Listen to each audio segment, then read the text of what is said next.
Pakistan cricket fans और Indian cricket fans के लिए अब तक की सबसे बड़ी खबर सामने आ चुकी है। पाकिस्तान और भारत का टी20 वर्ल्ड कप 2026 का सबसे बड़ा मैच जिसमें बारिश का इम्कान है। बारिश की वजह से पाकिस्तान और इंडिया के बड़े मैच का टाइम टेबल तब्दील हो चुका है। अब नए टाइम टेबल के मुताबिक पाकिस्तान और भारत की टीमें कब और कितने बजे ग्राउंड में मध्य मुकाबल होंगी।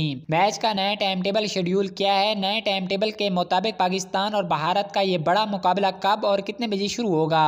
आज की इस वीडियो में आपको पाक भारत मैच का नया टाइम टेबल बताएंगे, तो आपने वीडियो को शुरू से लेकर एंड तक देखना है। वीडियो को लाइक और चैनल को सब्सक्राइब कर लेना है। नाजरीन, जैसा कि आप जानते हैं कि पाकिस्तान और भारत की टीमों के दरमियान एक बहुत बड़ा मैच खेला जाना है, लेकिन इस मैच में बारिश के 90% चांस हैं। इस बारिश की वजह से इस मैच का टाइम टेबल भी तब्दील कर दिया गया है। पहले जिस टाइम पाक भारत मैच शुरू होना था, अब उस टाइम के मुताबिक ये मैच शुरू नहीं होगा।